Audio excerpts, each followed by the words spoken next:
There are times when we feel like our strength is running out, that the struggles and challenges of life are just too heavy to bear.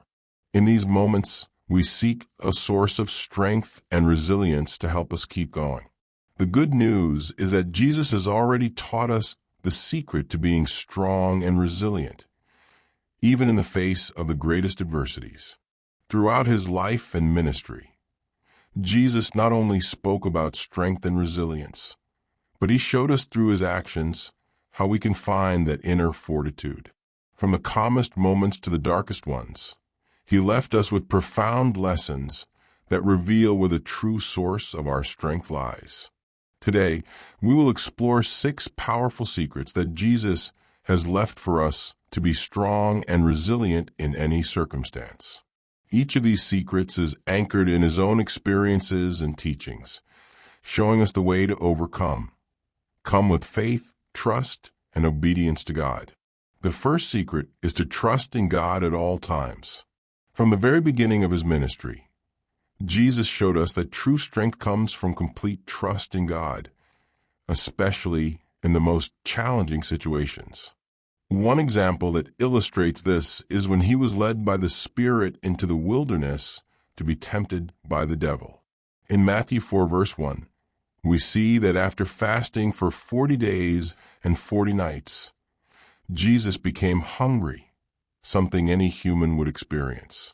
In that moment of vulnerability, the devil tried to use human weaknesses to divert Jesus, suggesting he turn stones into bread. But Jesus' response was clear and direct. It is written, "Man shall not live on bread alone, but on every word that comes from the mouth of God." Matthew 4, verse 4. This response was not just a theoretical teaching. It was a practical demonstration that trusting God must be greater than any physical or material need. Even in the face of hunger, which is a basic necessity, Jesus did not place his trust in what was visible, but in the Word of God. This teaches us that in our moments of greatest fragility, that's when we should trust God the most. When it seems like there is no way out, when the solution is beyond what we can see or control. Trusting in God is what strengthens us. This same principle applies in many other instances in Jesus' life. When facing storms, both literal and figurative, his trust was firmly grounded in the sovereignty of God. Another significant example is in John 6, verse 38, where Jesus makes it clear that he didn't come to do his own will, but the will of the Father who sent him. This shows us that in addition to trusting in God, it's essential to live according to his will, even when that means surrendering our own desires. Still in the wilderness, the devil took Jesus to the highest point of the temple and tempted him again, this time suggesting he throw himself down because the angels would save him. Once again, Jesus responded with the Word of God. It is also written, "Do not put the Lord your God to the test." Matthew 4, verse 7. Jesus didn't use his divine power to prove his identity. He didn't need to, because his trust in the Father was already complete. This shows us that we don't need physical proof or signs to trust that God is in control. He always knows what's best for us and acts at the right time. Trusting in God is one of the most important pillars for developing strength and resilience. Sometimes we want to take control of situations, solve everything with our own strength. But that's not the way Jesus taught us. Trusting is placing control in God's hands and believing that he has the best for us, even if we can't see it at the moment. When we face tribulations, there's always the temptation to seek quick solutions or rely on our own wisdom. But as Jesus taught us in the wilderness, true strength lies in waiting on the Lord. Isaiah 40, verse 31 reminds us, "But those who hope in the Lord will renew their strength. They will soar on wings like eagles. They will run and not grow weary. They will walk and not be faint." This means that trusting in God gives us renewed strength, a strength that doesn't come from us, but from him. Throughout the Bible, we see examples of people who, even in the midst of their greatest difficulties, trusted in God. As a result, they were strengthened and empowered to face adversity. David, for instance, faced giants, not because he was strong in himself, but because he trusted in the God who guided him. In 1 Samuel 17, verse 45, when David confronts Goliath, he declares, "You come against me with sword and spear and javelin, but I come against you in the name of the Lord Almighty, the God of the armies of Israel, whom you have defied." David's confidence wasn't in his abilities or his weapons, but in God, and it was this trust that led him to victory. The same principle applies to our daily lives. When we face giants, whether they're financial problems, illnesses, emotional crises, or other challenges, we must remember that our strength doesn't come from our ability to solve these situations, but from our trust in God. Proverbs 3 verses 5 to 6 teaches us, "Trust in the Lord with all your heart and lean not on your own understanding. In all your ways submit to him, and he will make your paths straight." This verse calls us to place all our trust in the Lord in every aspect of our lives, and he will guide us on the right path. Trusting in God also means accepting that we won't always understand everything he does or allows in our lives. There are times when God's ways seem incomprehensible to us, but it's in those moments that trust must be even stronger. Jesus showed us this in various situations. When Lazarus died, many questioned why Jesus hadn't healed him before his death.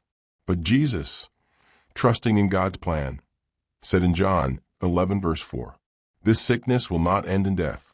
No, it is for God's glory, so that God's Son may be glorified through it."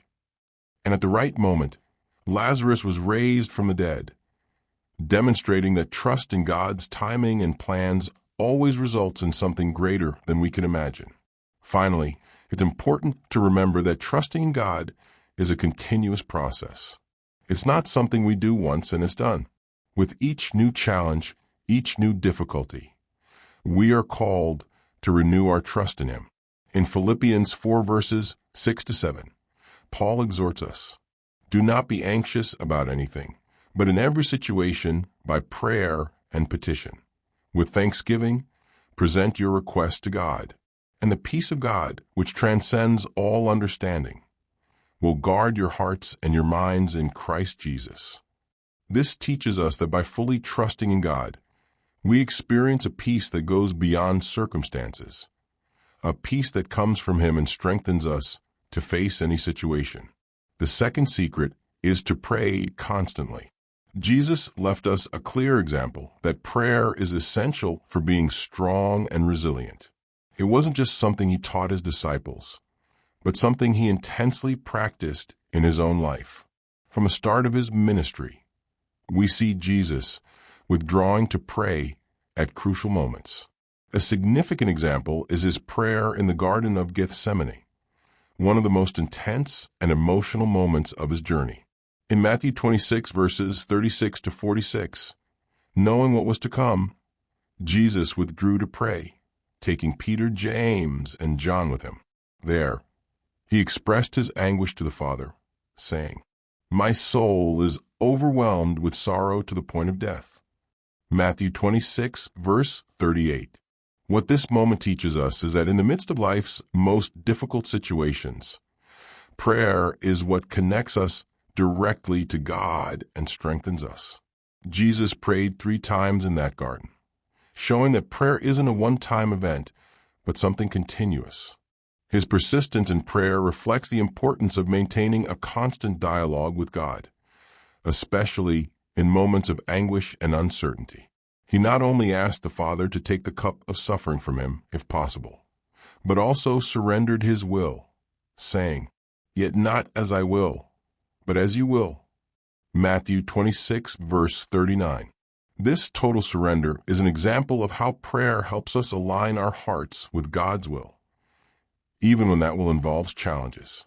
This episode in Gethsemane also shows us that prayer is a source of spiritual strength. While Jesus prayed, the disciples with him fell asleep, despite his request for them to keep watch and pray. This shows us that without prayer, it's easy to succumb to fatigue and weakness. But prayer renews us. After praying, Jesus was ready to face what was coming, while his disciples, who did not pray, were confused and lost when confronted with the situation. Another powerful example of the importance of prayer in Jesus' life is when he spent the night in prayer before choosing his 12 disciples. In Luke 6 verses 12 to 13, we read, "One of those days Jesus went out to a mountainside to pray and spend the night praying to God. When morning came, he called his disciples to him and chose 12 of them." This moment shows that even in important life decisions, Jesus fully trusted the direction the Father would give him through prayer. He didn't make the decision hastily or based on his own wisdom, but sought God's guidance. Just as Jesus taught us, prayer should not be limited to moments of distress, but should be part of our entire lives. The Apostle Paul reminds us of this in 1 Thessalonians 5 verse 17, where he exhorts us to pray without ceasing. This means that our lives should be permeated with an attitude of prayer, a continuous conversation with God. It's not necessary to always be in a specific place or special position to pray. We can pray as we walk, work, and face our daily challenges. Prayer keeps us connected to God, and this connection is what strengthens us and gives us resilience to face trials. Another point in Jesus' life, we see how he often withdrew to pray in solitary places. Luke 5 verse 16 records that Jesus often withdrew to lonely places and prayed. This habit of seeking solitude to be alone with the Father shows that prayer is also a moment of personal renewal and strengthening. Even in the midst of his intense mission, surrounded by crowds and many people needing his help, Jesus always found time to withdraw and pray. This teaches us that in the midst of our responsibilities and daily activities, it's essential to set aside moments of quiet to pray, reflect, and listen to God's voice. Prayer not only strengthens us, but also gives us clarity and discernment. Jesus demonstrated this when he prayed before making important decisions, as we saw in the example of choosing the disciples. This teaches us that when we face moments of uncertainty, instead of trusting in our own ability to discern what's best, we should seek God's guidance through prayer. Prayer opens our spiritual eyes and allows us to see beyond the immediate circumstances. Another significant moment in Jesus' life related to prayer is found in Luke 11 verse 1, when one of the disciples, after seeing him pray, asked, "Lord, teach us to pray, just as John taught his disciples." This request shows that Jesus' own disciples recognized the importance of prayer in his life and wanted to learn to pray as he did. It was in this context that Jesus taught the famous Lord's Prayer, which serves as a model for all of us. The Lord's Prayer teaches us to revere God, seek his will, ask for daily provision, and plead for forgiveness and protection. This prayer summarizes the essential elements of an effective prayer life. Additionally, Jesus also gave us the parable of the unjust judge to teach about the importance of persistence in prayer. In Luke 18 verses 1 to 8, Jesus tells a story of a widow who persistently asked a judge for justice, even though he neither feared God nor cared about people. Although the judge initially ignored her requests, he eventually gave in because of her persistence. Jesus used this parable to teach that we should always pray and never give up. He concludes by saying, "Listen to what the unjust judge says. And will not God bring about justice for his chosen ones, who cry out to him day and night?" Luke 18 verses 6 to 7. This parable teaches us that persistent prayer is powerful, and that God, in his time, will answer our pleas. Therefore, prayer is not just a religious practice.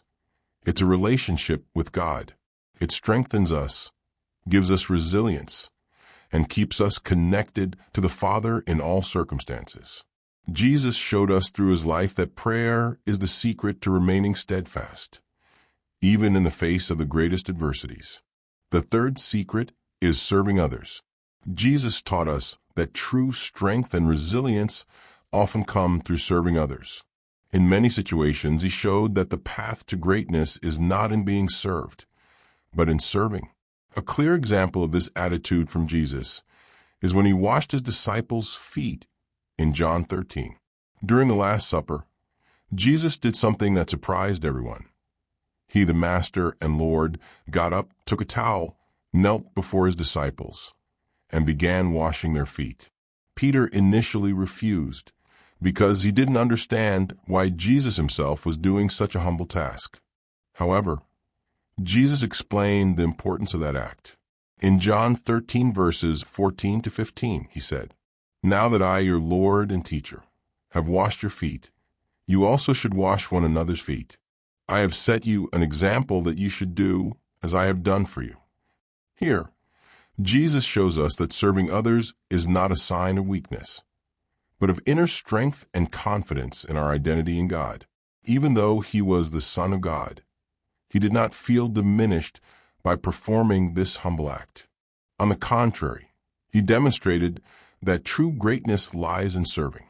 Serving others is an act of love that strengthens us spiritually, because it shifts our focus away from our own difficulties and puts us in a position of empathy and compassion for others. In Mark 10 verse 45, Jesus stated, "For even the Son of Man did not come to be served, but to serve, and to give his life as a ransom for many." This verse highlights that Jesus' mission from the very beginning was marked by service. He did not seek status, recognition, or comfort, but dedicated his life for the good of others. Moreover, serving teaches us to develop resilience that goes beyond ourselves. When we focus on helping someone, we find strength even when we feel weak. This is because by attending to others' needs, we are renewed through the very act of giving. The Apostle Paul reminds us of this in Galatians 6 verses 9 to 10, where he writes, "Let us not become weary in doing good, for at the proper time we will reap a harvest, if we do not give up. Therefore, as we have opportunity, let us do good to all people, especially to those who belong to the family of believers." Jesus himself, on various occasions, demonstrated that service is a way to fulfill God's purpose on earth. When he fed the crowd of 5,000 people with 5 loaves of bread and 2 fish, as narrated in Matthew 14 verses 13 to 21, he not only performed a miracle, but also taught us the power of serving the needs of others, even when resources seem limited. Jesus could have sent the crowd away, but he chose to serve, trusting that God would provide what was needed to feed everyone present. Another important point is that serving others helps us develop humility. In Philippians 2 verses 3 to 4, Paul urges us, "Do nothing out of selfish ambition or vain conceit. Rather, in humility value others above yourselves, not looking to your own interests, but each of you to the interests of the others." By serving, we learn to prioritize the needs of others above our own. This strengthens us emotionally and spiritually, because our lives begin to reflect Christ's love in a practical way. Jesus also left us the example that service should be done without expecting anything in return. In Luke 6 verse 35, he teaches us to love our enemies and do good without expecting anything back. This is resilience in its purest form, continuing to do good even when there is no recognition or immediate reward. This attitude strengthens us internally because it frees us from the need for approval and validation from others, focusing solely on pleasing God.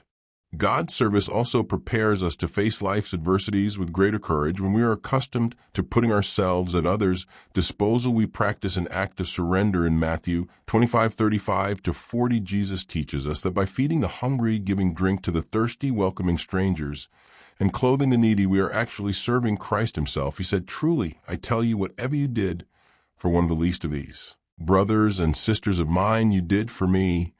And Matthew 25 verse 40, this shows us that Serving others is also a way to deeply connect with Jesus, strengthening our spirit and our faith. When Jesus called his disciples, he invited them to a life of service. In Matthew 20:26-28, he said, "Whoever wants to become great among you must be your servant, and whoever wants to be first must be your slave, just as the Son of Man did not come to be served, but to serve and to give his life as a ransom for many." Jesus makes it clear that the path to true greatness lies in service. By living out this principle, we find a source of strength that the world cannot offer. This strength does not come from recognition or power, but from a simple act of blessing others.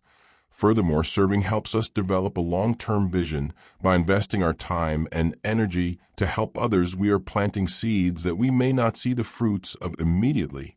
But Jesus reminds us that sincere service will always be rewarded by God. In Hebrews 6:10, it is written, "God is not unjust. He will not forget your work and the love you have shown him as you have helped his people and continue to help them." This gives us the assurance that our effort to serve is not in vain and that God in his time will bring the reward. Therefore, serving others is one of the most powerful ways to be strong and resilient in life. It shifts us from a stand to self-protection and teaches us to live selflessly, just as Jesus did. Through service, we find purpose, spiritual growth, and the strength to face the challenges that come our way. The fourth secret is having faith in difficult times. Jesus, in his journey on earth, left many examples of how faith is essential to navigate the most adverse situations.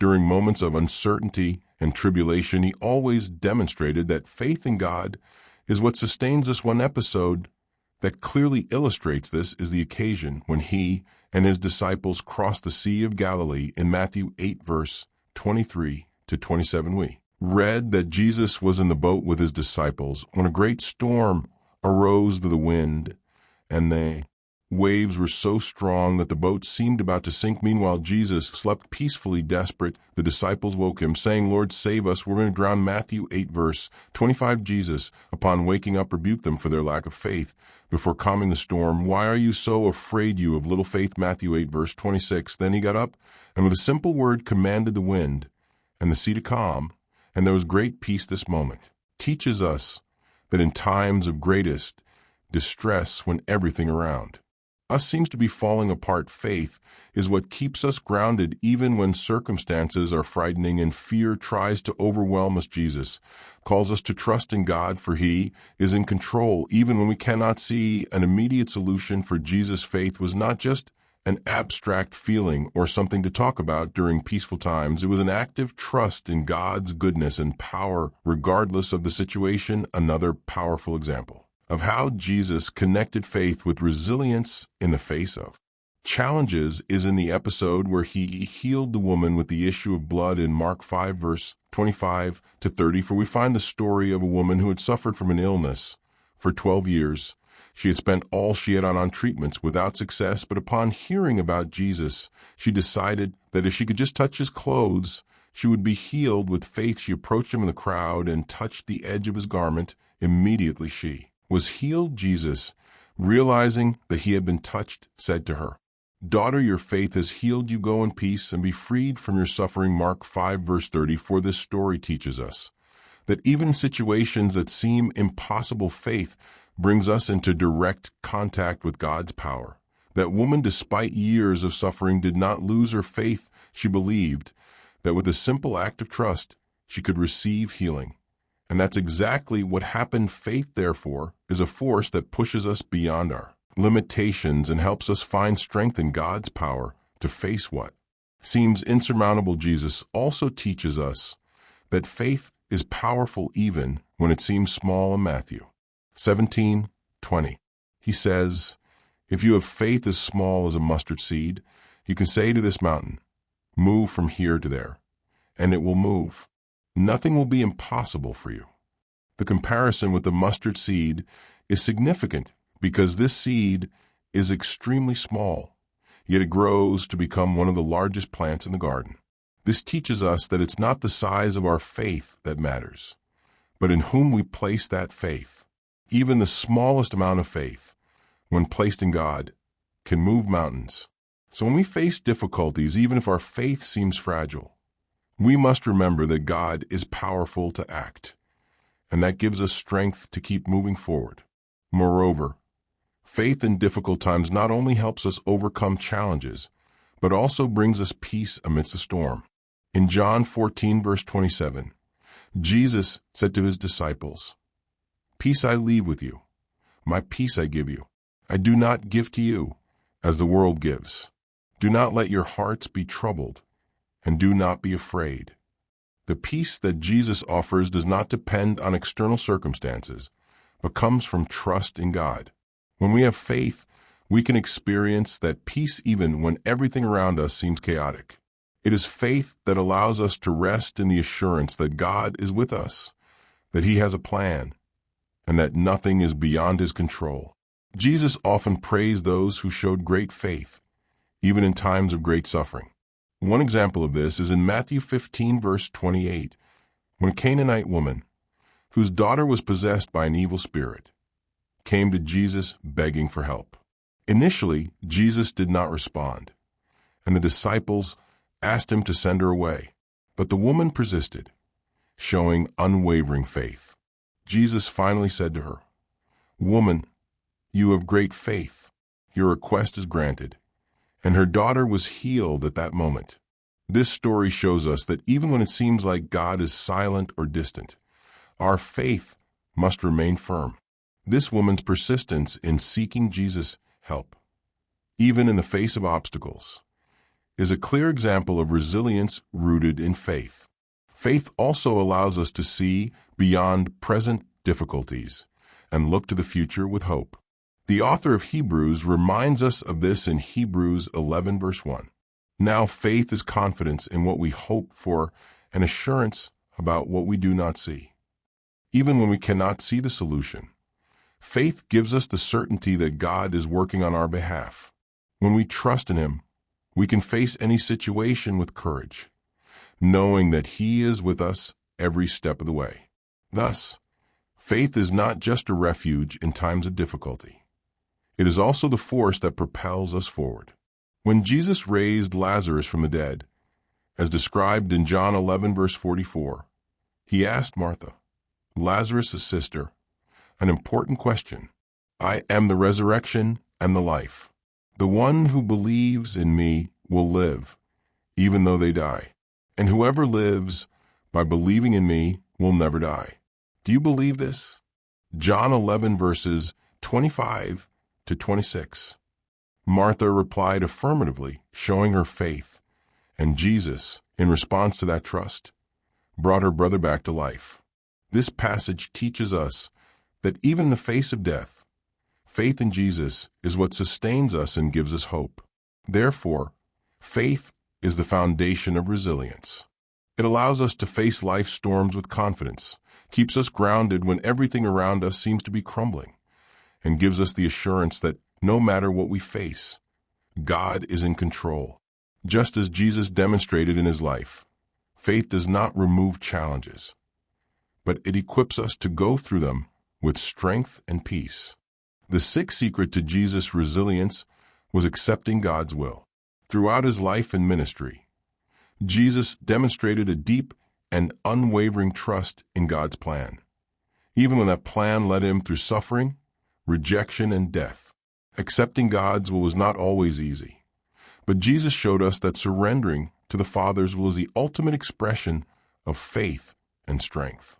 In the Garden of Gethsemane, just hours before His crucifixion, Jesus prayed with deep anguish. He was overwhelmed with sorrow, knowing the pain He was about to endure. In Luke 22, verse 42, Jesus cried out, "Father, if you are willing, take this cup from me. Yet not my will, but yours be done." This moment reveals the depth of His humanity, feeling fear, anxiety, and even dread, but it also shows the depth of His obedience. Jesus didn't run from God's plan. He submitted to it, trusting that the Father's will was greater than the pain ahead. Accepting God's will means choosing faith over fear. It means surrendering our need for control and trusting that even when we don't understand the path, God is leading us with love. Jesus understood this. He walked in full surrender, not because the way was easy, but because He trusted that God's purpose was greater than any suffering. In John 6, verse 38, Jesus says, "For I have come down from heaven not to do my will, but to do the will of him who sent me." This statement is simple, yet powerful. Jesus came to fulfill God's purpose, not to pursue comfort or avoid pain, but to carry out the divine plan that would bring salvation to the world. Accepting God's will doesn't mean we'll never wrestle with doubt or pain. Even Jesus cried out on the cross, my God, why have you forsaken me?" Matthew 27, verse 46. But even in that moment of anguish, he stayed committed to God's plan. He knew that beyond the suffering, beyond the silence, God was still present, still in control, still writing the story. Many times, we face seasons that don't make sense, losses, delays, disappointments. In those moments, the enemy whispers lies. God forgot about you, or this isn't fair. But Jesus' life teaches us that resilience comes from trusting God even when it hurts, even when the path is dark, even when the answer is no or not yet. When we accept God's will, we surrender the illusion that we know what's best. We say, "God, I don't understand, but I trust you." That is powerful. That is strength. That is resilience. Proverbs 3 verses 5 to 6 tells us, "Trust in the Lord with all your heart and lean not on your own understanding. In all your ways submit to him, and he will make your paths straight." Jesus lived this out fully. And when we follow his example, we, too, find the peace and strength that come from surrender. Romans 8 verse 28 reminds us, "And we know that in all things God works for the good of those who love him, who have been called according to his purpose." Accepting God's will is believing this promise, that no matter what we face, God is using it for our good, that nothing is wasted, that every tear, every trial, every delay is part of a bigger story, one of redemption, hope, and eternal purpose. So if you're walking through a storm today, if life feels uncertain, if you're waiting on God to move, let this be your prayer. Not my will, but yours be done. God sees the whole picture. He knows the beginning and the end. And just like Jesus, when we submit to God's will, we find supernatural strength. We may not always feel strong, but when we surrender, God strengthens us. He carries us. He shapes us into the image of his Son. My friend, if this message touched your heart, take a moment to pause, breathe, and whisper, "Lord, I trust you." Let that be your anchor. Let it be your declaration today. And if you were blessed by this word, don't forget to like this video, share it with someone who needs encouragement, and subscribe to God Bless Greetings for more powerful, faith-filled messages. May you walk in resilience and peace, and in the power of God's presence, just as Jesus did. Amen.